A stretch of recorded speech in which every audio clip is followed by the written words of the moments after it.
Chebukati is a national hero, yes or no? Somebody wanted to abduct, kidnap, and murder this national hero. Yes or no? Those are the questions. Many people have wanted to know, to find out, is it really possible? Chebukati, some have even argued that of all people, could Chebukati be a national hero? That's a question. My answer is simple. The president says Chebukati is a national hero, and the president is a serious man. So it's true. It is true because you need not look further than our national heroes. The people who lead you are criminals, crooks, thieves, murderers, rapists. These are the people who constitute what we call the leadership of this country. Not today, don't get me wrong, not yesterday, not government constituted by Ruto, not by Uhuru, not by Kibaki, not by Moi, all of them. As a country, we cherish our thieves. We have all witnessed when a person has been arrested or asked to come and answer questions through the revolving doors at EACC, Integrity Center. People even demonstrate. Our person is innocent. In short, our thief is innocent. Look at the people we elect to parliament, county assemblies. Look at the people we make senators, governors. A good number of these people are people of questionable pasts. A good number of them are just crooks outright. How many times have we elected people to parliament with so much hanging over them? So yes, if somebody said Chebukati is a national hero, and according to you he's not because you think he rigged an election, indeed he is, because he's in good company.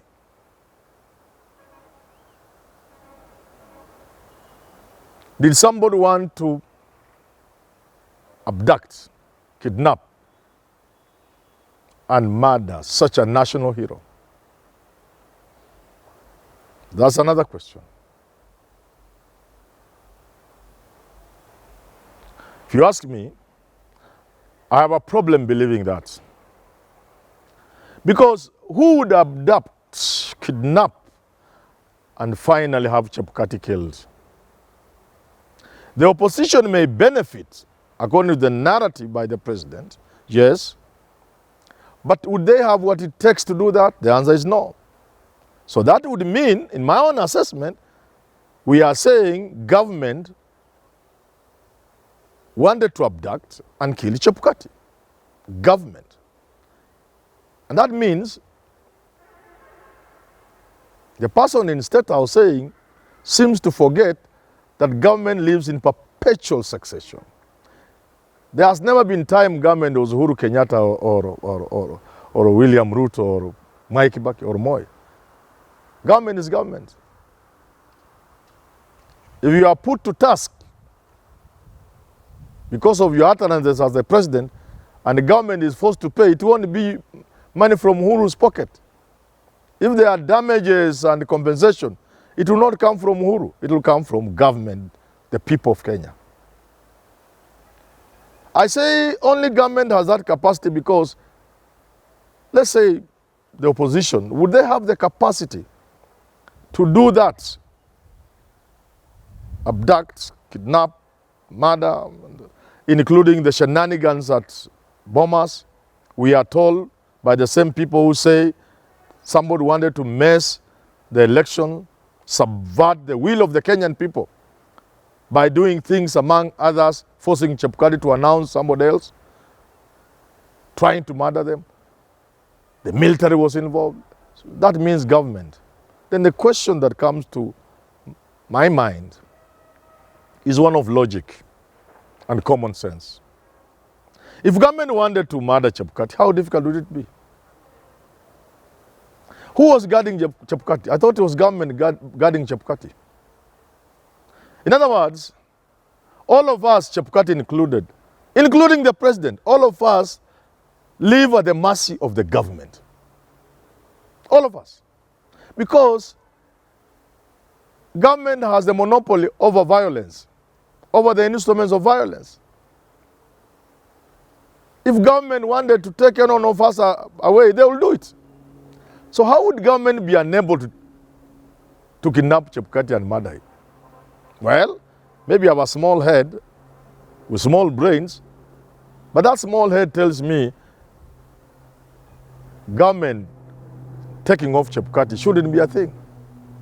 So now that I'm asking you not to believe that story, you are going to ask me, why would the government do that? Why would the president do that? I have 2 or 3 explanations. Because I'm an old man, let me just give 2. The first is the dossier that the opposition has come up with, showing that Raila Odinga won the election with 8 million votes. I think 8.1, compared to Ruto's 5.9 or thereabout. The whistleblower account. Could it be possible that the president came up with this Chebukati story to forestall, to steal the show from the bombshell that was coming? And this is how governments work. They even go to war.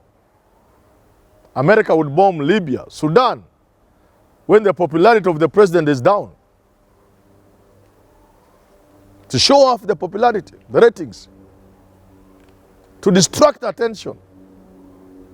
And that could be especially so should it turn out later, I'm using the word carefully, should it turn out later that this whistleblower account is credible, then you would understand why the president would come up with the Chebukati story of kidnap and murder and of other things around the election. And it is true. So powerful was this issue of Chebukati that when this Kioni Azimio issue came up, it wasn't as impactful as it would have been if somebody had not introduced the Chebukati story. The second reason, possible reason, the government is encountering challenges day after day, and these challenges are insurmountable. The government is having to deal with hard economic challenges, cost of living, Kenyans dying because of hunger, Kenyans dying because of challenges of the healthcare, schools opening next week with Kenyans unable to take their children to school with all the shenanigans surrounding CBC and junior secondary. Kenyans going to bed hungry. The hustlers not being given the jobs they were promised. The hustler fund proving to be what it is, which is a government fuliza, and not reaching out to the many people who thought they would be reached. The government will need to put everything in check by continuing to identify the problem with Raila and Uhuru Kenyatta. We are clearing the mess of these people. These people really messed this country. And because they knew the magnitude of the mess, they wanted to get power at all costs so that they can continue messing you and covering up their mess while in power. So that is another explanation. But I'm speaking that as an analyst. Finally, I must be allowed to speak as a Kenyan. Needless to say, I love this country. I must ask politicians from both sides, stop playing games. This is your country. Every time you come up with something that could shake the country, remember you are messing with the future of your children. You are creating an impossible country for your granddaughter. So if it is true we are messing with our elections, then we must know that ultimately history will judge us harshly. But even before history judges, we must know that we are setting up the country for failure. And the people who will suffer most will be our children and their children.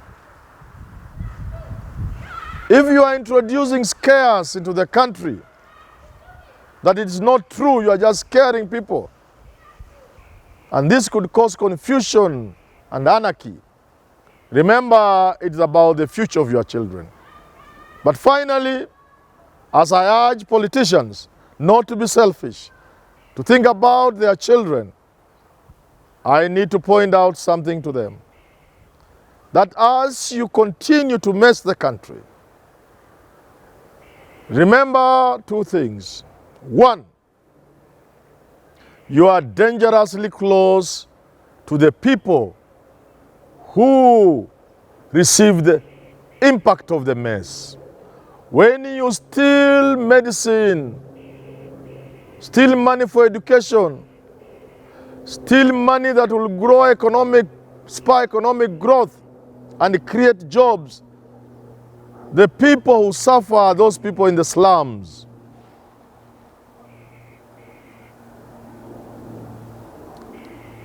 And while at it, in Karen, look yonder. How far is Kibra? In Langata, what separates you from Kibra?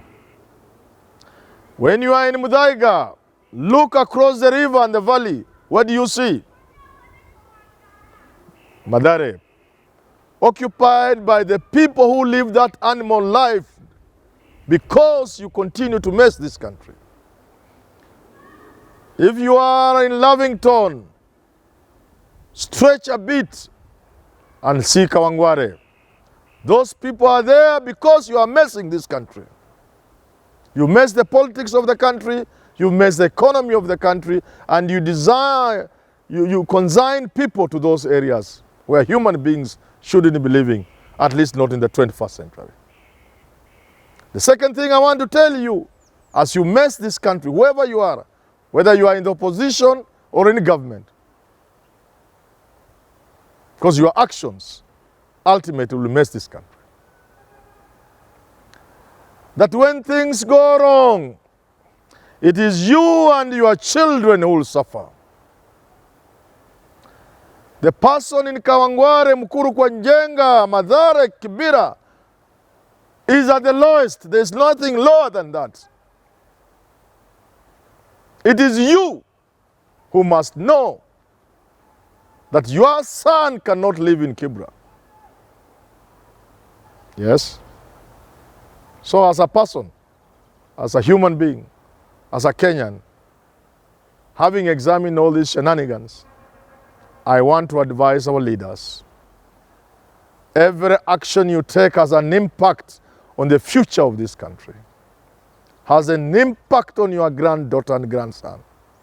And the question should be, whenever I'm playing games, putting dangerous cards under the table while discussing matters of national importance, while constituting IBC, while dealing with commissioners, what future am I creating for my grandson? If your answer is a good future, then continue doing what you are doing. But if you know what you are doing will mess this country and ultimately affect your granddaughter, think twice. I invite you to join me in loving this country, because that's a good thing to do.